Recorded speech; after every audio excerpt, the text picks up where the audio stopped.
Bonjour à toutes et tous, vous écoutez First Print, votre podcast comics préféré pour une nouvelle émission du format Super Friends. C'est le podcast qui va à la rencontre des personnes qui font vivre la pop culture et la culture comics par leur travail.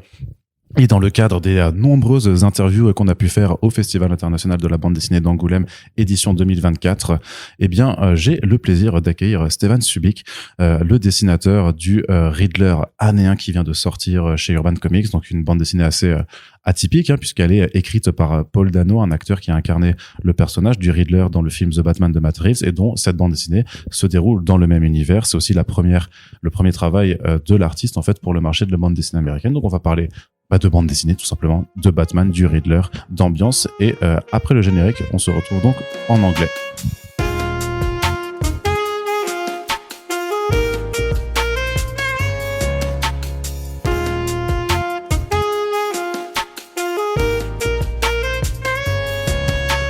So, hello, Stevan.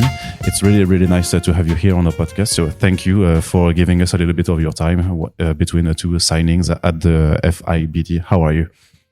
Thank you for having me. I'm fine, thank you. It is amazing being here for the first time. So it's your first time in France? Yeah, no, not in France. In the festival. In the festival. Yeah, but I was here a lot of times. I mean, in other places and festivals, but in Angoulême, it is the first time.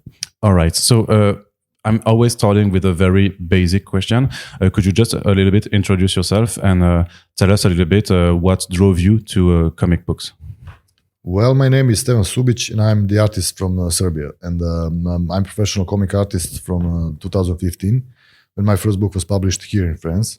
Since then, I was working simultaneously with French and Italian publishers, and now in the last 2 years with DC as well. So I love to draw comics, I love to tell stories, and that all join really well together in comics in general. So that is why I'm here. That is why I'm in comics. Can you tell us a little bit about I don't know if you were like a reader of comics when you were young, and also if it's easy to have access to comics in Serbia? It is, yes, of course. I mean, we are having a rich market of the licensed comics for like decades already, maybe even the century. But in my personal case, I was reading comics that are basically Italian production, Dylan Dog, Martin Mysteries, those kind of titles. Because for some reason, as a kid, I haven't got that much of the French production in my hands or in my surroundings. So I was finding out about the French comics pretty late in my life. So I'm still learning about everything, because you're learning a lot all the time.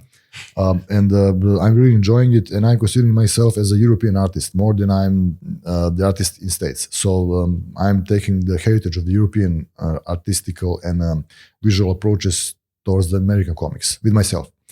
So I'm enjoying it, but I'm still European more than I'm in comics in the States. Yeah, but when I'm referring to comics, it's from anywhere. Anywhere. So you also, I mean, maybe attracted to drawing very young, or is it something that came later? Like everybody else, I have the same story, I guess. I mean, I was drawing from my you would be surprised. Oh, really? Nobody has the same story, really. I mean, in basics, they're probably the same. Everybody's drawing forever. Like from the first moments towards the final moment in career where they became the professionals, they are drawing all the time. So that is the step number one. It is the same with me. I was drawing all the time, but I was stopping with the drawing. I continued with the drawing when I was 27 years of age, because I had a huge pause about 9 years. When I quit drawing at the age of 18 because something happened in my private life. And then after that, when I started from the beginning, I was learning how to draw at the age of 27. And I was participating in festivals all around Europe in sense of sending my own scripts and comics, which was writing and drawing. And after 4 years of that kind of a job, so to speak, I received the first professional offer from Sergio Bonelli. And that is the moment where I became a professional in comics. But until that moment, I was drawing all my life, except that 9 years of abstinence, doing some other things. Yeah. So so is it something that when you're writing and drawing comics, is it something that you do separately, like you're doing a script and then the pages, or is it something, since you're doing both, that you quite like mixing into maybe just in your head? How do you approach the way of drawing when you're writing? It depends. I mean, for example, when I was writing at the beginning, I was having the idea and the story, but the propositions of the festivals were mostly like the same, 4 pages tops. So it means you need to stay inside of those 4 pages. And those short forms are really demanding to be produced and to stay original and, to keep your own voice and stuff. So it was really demanding. But for the beginner, that is the best possible way to learn as much as you can by pushing yourself towards the absolute limits of your own. So later, when I started to work with the other professionals who are writing as their jobs, for example, script writers here in France, I'm learning even more about the writings from their work. And with work with them, I'm learning about the skill that is required for producing the comic. And now at the moment, I'm writing my own stuff as well, but I'm not publishing it yet because I'm not ready to offer it to the publishers. But I've finished the story for a new edition of the Metal Elan, and it's going to be published in 2 months, I guess, in France first. And I wrote and drew that story. It is a 15-page story, which I hopefully will. It's the one with cats. Yeah, it's a special edition, cats. Yeah, this is the cat edition. So I wrote and drew the story for the new one. But mostly I'm drawing the stories same as the Riddler and all of the others, by the scripts of the professionals who are writing the stories for us. And is it difficult to adapt yourself to every writer? Because I guess that every writer has its own kind of script, its own kind of technique to write the script down. And I guess you have to make for each experience, you have to make it something from something really different. I don't know if I was clear. It's okay. No, it's Saturday, and we are talking the second language, both of us, so it is cool. Don't worry. I was working with a couple of script writers in Italy and in France as well. So all of those gentlemen are really different in between each other. So. You're learning from every one of them because they are not there by chance. They are working. They are having some kind of the background in a industry, so they know what they're doing, and you can learn from them all the time. But yes, the team that is producing the book is obliged to produce the special one, the best from their own, the writer and the artist as a whole. So if team is functioning, everything is good, and the team is functioning if the writer is not that kind of the predominant figure that wants to be to involve in everything and to solve everything, even in the name of the artist. And same thing is with the artist. Artists should have trust in the writer and believe that those solutions are the best one. So in that kind of jamming, you are having the quality that is that can be easily recognized from the readers. They can trust you in that way. But if some of the elements of the narration, like the too strong text or too strong visuals, if the balance is jeopardized, then the readers are feeling that. And the balance is only achievable if you are working as a team. That is the only possible way. So, of course, you need to adapt a little bit to somebody who you are working with, but not too much, because you're also individual with own potential, and the book requires you as well as they're requiring the scriptwriter. Yes, but so sometimes I guess that you have also to restrain yourself from doing too much compared to the script, and that I don't know if it's a hard balance to manage. No, it is not. I mean, because in the first place you are serving. Because it's never easy. It is not easy, of course, but it is not hard. Okay. In a way that you know what you're doing, and you are serving the purpose of the book. So you're not there to be brilliant or to achieve what. Your point and your goal is to finish the book. So during the way, you are just having to have trust in the things that writer is having on his mind, and also to know that you are they are expecting from you to deliver your own qualities. For example, when I was working on Conan or Tarzan or Italian books, I was brave enough, but also the honest enough to show some other potential approaches to particular panels or scenes. But they are not serving the service of my ego or something like that. They are serving exclusively the story and the flow of the readability, for example, of the story. And the screenwriters that I have privileged to work so far are thankful for that. They are appreciating that, and they are, in all of my career so far, they are treasuring that, because they know that I'm not here to dominate the story. I want the story to be best as it can. So I didn't have any kind of problems so far. Okay. What about American comic books? Are you reading them a lot? Are you a fan of? Well, not that much. No. I mean, I'm a fan of the Batman, of course, and everything around him. So this is sort of the dream come true because this is the only character that I'm really familiar with. The second one could be maybe Punisher, and that is it. My experience with American comics are, I mean, I'm aware of all of them, but I'm not reading that much. No. I'm much more, not even European comics. I'm much more in the literature. I'm a theater and a movie guy. So, okay. So, but can you explain it then how you came in contact with DC Comics? If you were not, I guess you were not like willing to do an American comic book. Yeah, I was finished with work on Conan and Tarzan back in 2021 in January. I was done with both of them because I was working on both of the books in the same time. And when I finished the books, I decided to try with some publishers in States. I don't know, I was going for the Marvel or the DC. DC or the Marvel, but DC is my favorite because I was growing up with Batman and, I was hoping for DC, but it was too tough to get a chance. I was part of one pitch for DC a few years ago. The pitch didn't went through, but the editors were aware of my work to the designs in that pitch. And everything went just really quiet for 1 or something year. And after I finished Conan and Tarzan, I suddenly got the email from the Blizzard. And I worked with Activision Blizzard on the franchise around Diablo 4. I was working with them about 8 or 9 months. And that was, so to speak, my entrance to the American industry of show business related to arts.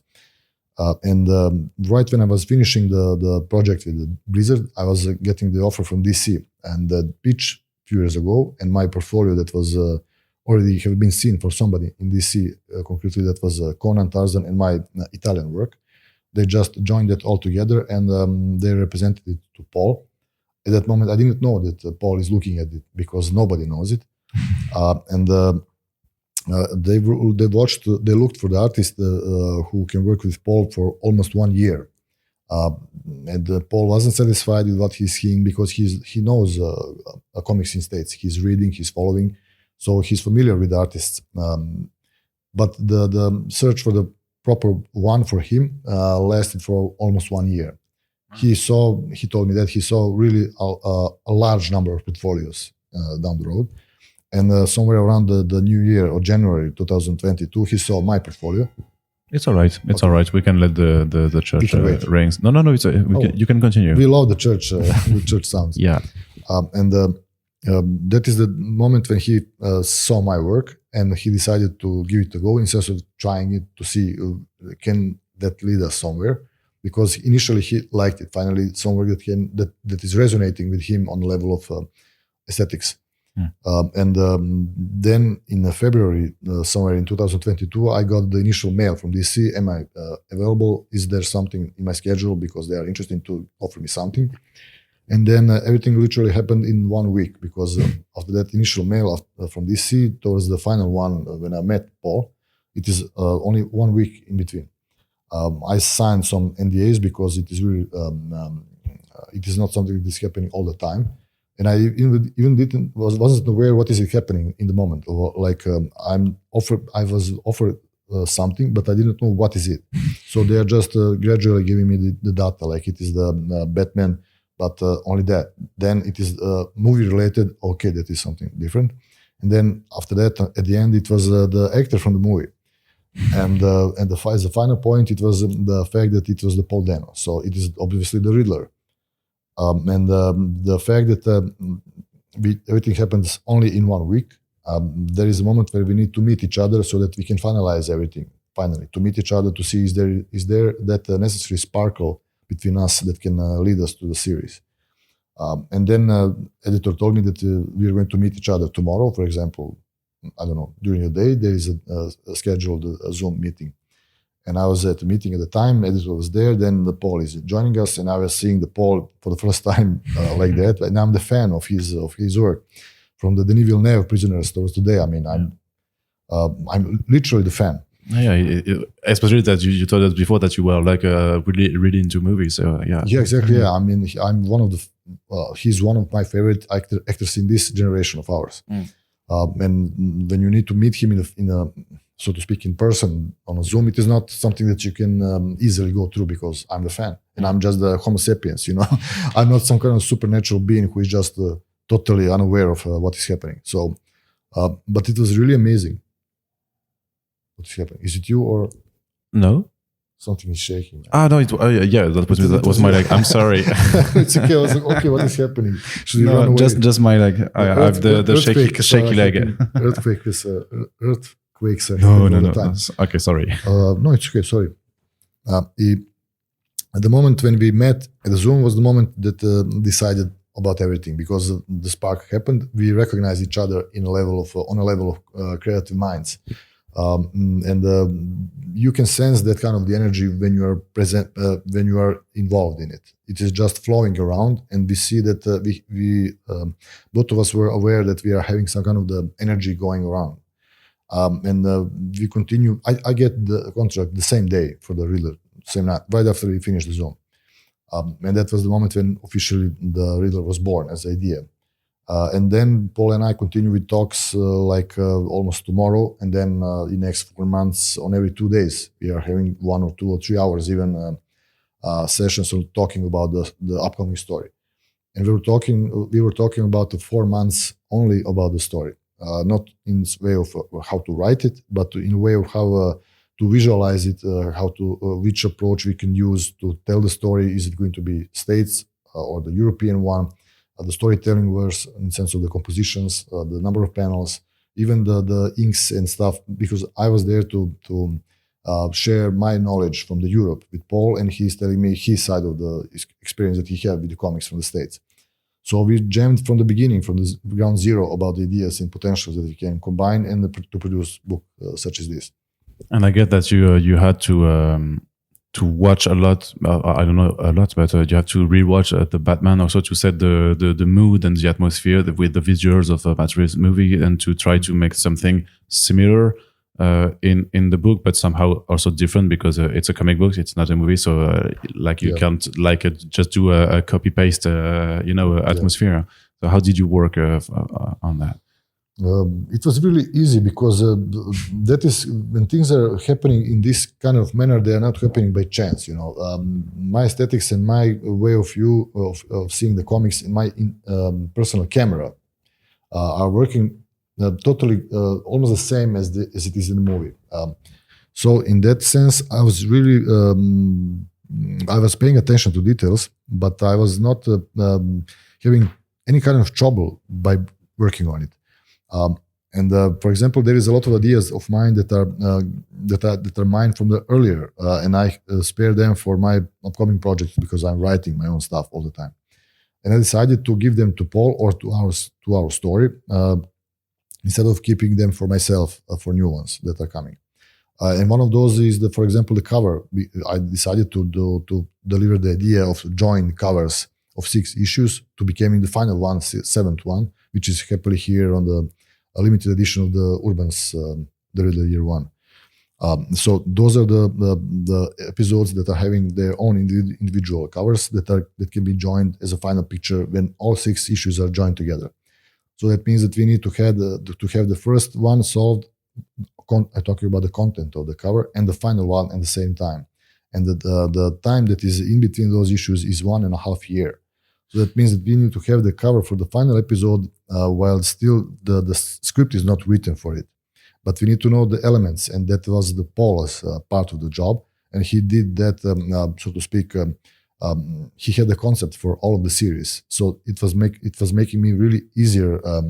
It was making me easier how to do it, because I know the elements that it can be used for the cover. And the idea, I will tell you, but it is much more easier to tell it visually. But maybe you can, for example, explain to your audience if that is not clear enough for me. In the States, joint covers are usually been doing like this. They are horizontal, because you can easily join them together. Yeah. Because you need to know first one and maybe the second one, that is it, and the third one. And it's more like a linear narrative. Exactly. And Alex Ross was doing that, and there is a couple other people, but nobody was doing this kind of cover when you're doing it vertically, because in the moment when you are producing the first one, when you're producing the first one, you need to know about the second one and the third one at the same time. And the difference between first and third is that there is 6 months in between. So you haven't even tried to draw anything from this issue, but you need to know the cover for it. That is why this is really demanding approach. And needless to say how this cover is far away. And this whole picture had to have the story when we finish the series, because it is going to be cover of the trade. So it is really demanding process. And DC asked me to draw the concept for the cover so that they can approve it, because it is the 1.5 year in this picture. So we were really pushing each other towards the final limits. Paul and I was literally giving everything that we got into this. Any way of drawing, any colors, any inks, everything here was really the maximum that we can give, because we have deadlines and we need to. I haven't, to answer to your question, I haven't copy pasted anything from the movie. I was just naturally really close in way of how I'm thinking about the stuff, and my aesthetics are basically, maybe that is just luck, I don't know, but I'm really close to it. As we are going, I decided to do colors as well, because it was the only way how we can achieve to stay inside of the deadlines. Because we worked we talked only for 5 months almost, only talking about the story, all of these technical details. And then when we started with work, it was impossible to brief somebody in who is like a colorist, in 1 or 2 weeks. To give him those 5 months of talking, it is impossible. So that means that somebody who will join us to do colors, for example, would need to have the notes from me and Paul nonstop, like daily. I don't like this, I don't like that, you need to do this or that. So there is nobody who can join us in that small amount of time and to be prepared as we are. So I decided to do colors as well. That is tremendously tough to be done. Because you're doing everything. For example, I was drawing 32 pages in layouts, then I was inking 32 pages and then coloring 32 pages, all of that in 35 days. It is huge amount of job. And it is impossible to be achieved if you are not really passionate about it, if you don't know everything about it, and if you are not the one who is deciding about everything. So I was having the arc from the first towards the final chapter in inks, that is following the evolution of the character, and in the colors as well. The palette is changing as we are going, as well as the drawings are. So those are all things that are generated in those initial 4 months of talking. So when we started to work, it was like a drawing by itself. It is just that easy, because we had everything sorted out already. And you didn't have to discuss it much, because I don't know if you were I guess sending the pages also to Paul and your editor, and they were doing maybe comments on it, and you had also exchange about the work while it was produced, but you didn't have to go much and redo stuff because you had everything planned for so long before. Yeah. Okay. No, I mean, I haven't got any kind of feedbacks from DC in the sense of the pages. They are just really thrilled with what we have. So. Yeah, because you're that good. Oh, thank you so much. Because it's really good. So but I wanted to know, where does it come, this aesthetic that you have? Because I have to.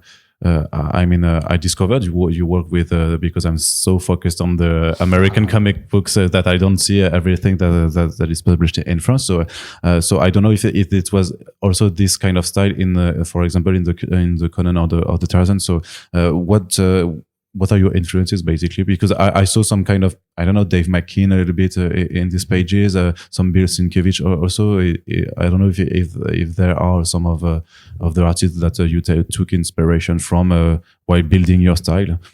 No, there is no direct influence from anybody of those gentlemen.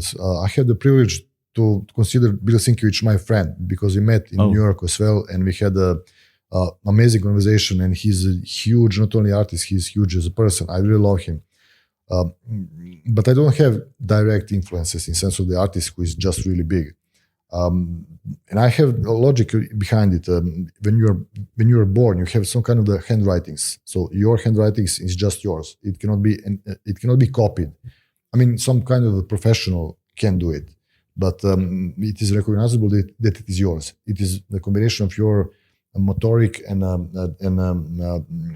muscle power that you have. So it is the same with the drawings. You have some kind of the energy that is going out from you, and you cannot control it. You can maybe improve your skill.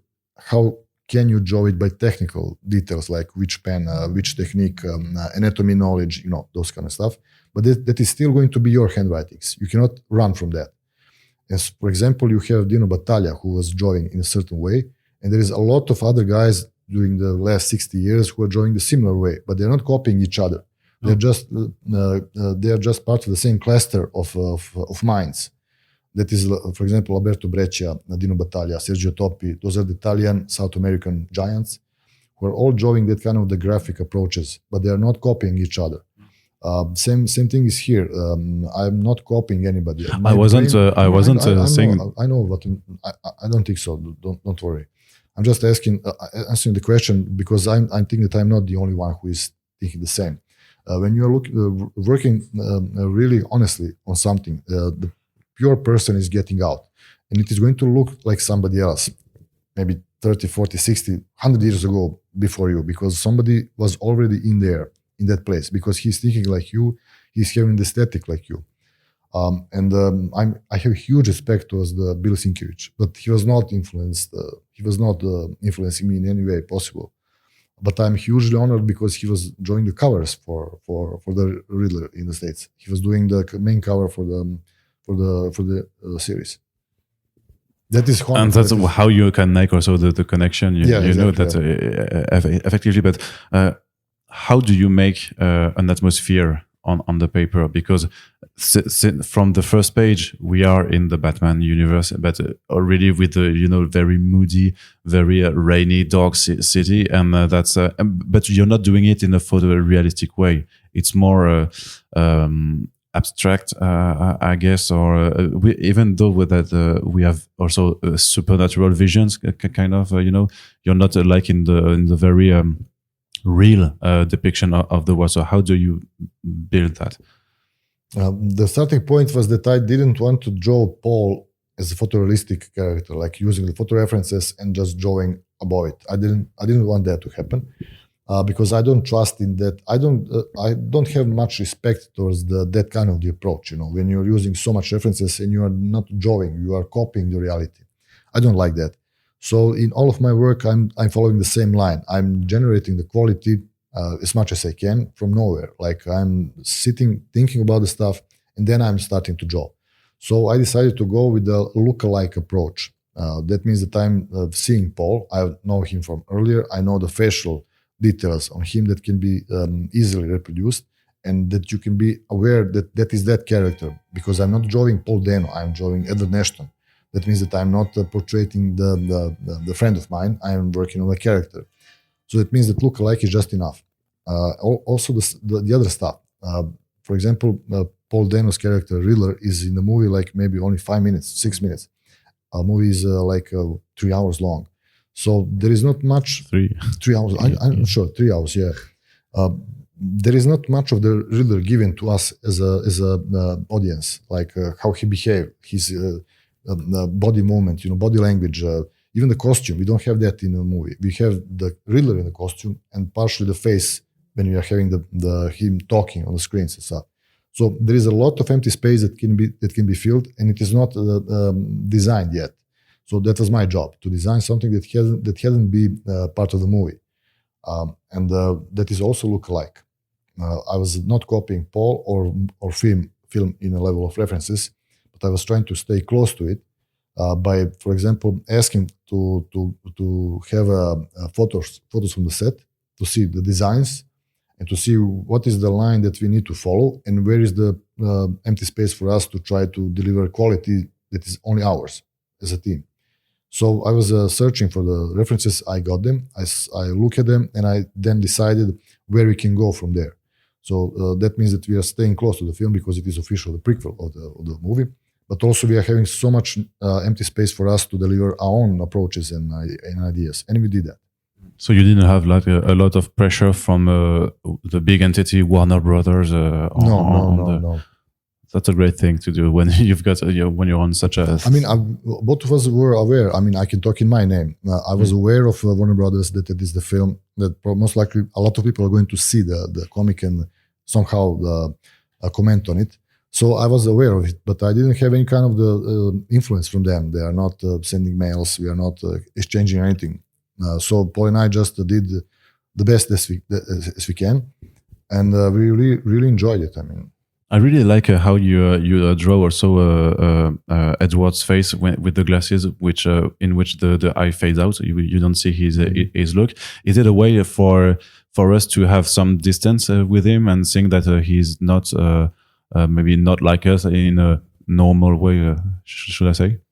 Well, I use glasses as a way of communication between the reader and the Edward's soul, because you need to portray the state of mind of the character somehow, and you don't want to repeat yourself, and you need to establish as much as you can moments and lines which can be used to portray the emotion. So I'm not using only the Edward's face or his glasses or jacket or whatever. I'm using surroundings. So during the story, even the background in the panels where Edward is emerging are also telling the story about the Edward's inner dynamics. So the demons that are appearing from nowhere, his reflections here and there. So we are literally living the insights of the Edward Nashton during all of the comic. And also in some places when we are not seeing the eyes, it is because we don't have to see the soul. The soul is dead. There is no Edward at the moment, that is just the shell. So I really used a lot of glasses because they are, as you all know, eyes are the mirror of the soul. So I was using glasses a lot to portray the character as much as I can, in sense of his evolution, diving into that depth of the madness and all of that. And how do you approach the way of drawing Batman? Because it's a story about Edward, but still you've got to draw a little bit of Batman. So I guess that was exciting for you. But how do you make a good Batman on paper? What's the recipe for you? Well, I cannot speak in name of anybody else except me. I want your point of view. Yeah. Thank you. I will give it. I just finished the work with Tom King on the Penguin. I done 2 episodes of Penguin, which is absolutely DCU mainstream. Batman is that way. He have that cape, he have that same costume for like 8 years. That is it. You cannot change anything around it. But in the Matt Reeves' Batman, it is totally different kind of costume and character inside. So it is not same approach for both of them. For example, drawing the Batman from the Matt Reeves, it is forcing you to be unique, because that Batman is just like mine. I'm really seeing the Batman in the same way, like a shadow. He's the knight, as you all know, but he's not appearing as a knight so far. He's always some kind of the fantasy character who is coming from nowhere, like too fantasy person for me. Like, from Tim Burton till today, he's like so much, he's not that real reality-based character. But Matt Reeves gives exactly that. That Batman can be easily met on the street somewhere. Somebody's taking a cape. That scene when Batman is appearing for the first time in a film, and he's going there to save that Asian guy who is get beaten by the punks and stuff. And one of those guys, that hooligans, was telling, "Look at that freak. Who is he? The freak." And that is something that is really impressive because that is the Batman naturally. He's just one guy with a mask. And designing that kind of the character is really easy because he's the knight. He's literally the knight. And totally different approach than the one in Penguin, in main DCU. So it was really impressive how the freedom is influencing your choices, and then you can really decide which approach is better for you. And I felt that my work on Batman in the Riddler was really just that, total freedom. And we were lucky because my own impression of the Batman is really close to the one in the film. So it was generically close to each other. It was amazing. I enjoyed it deeply because that is something that I would like to have in my career in following years, to have that kind of freedom to do what I like with the characters with that magnitude as the Batman is. Okay, and I also had a question because I was really impressed by your issue number 5, which is all the reports and notes and stuff like that. The environmental narrative that you're using, and I was wondering also, I guess it was also a way to make the reader, the reader being also lost in all the clues, the details, the story. It was really to put the reader into the enigma that is the whole story. Yes, the issue, the chapter 5 was the diary of the Edward Nashton. And we decided to go. Paul decided to use this approach to portray the final point, the pivotal point when the Edward is becoming the Riddler. So we are not giving the Edward, we are giving his soul in a way of writings. So he's writing his diary, and we are seeing what is really happening with him. My job was to design that diary. So that means that Paul gave me his script, what should be written on those pages.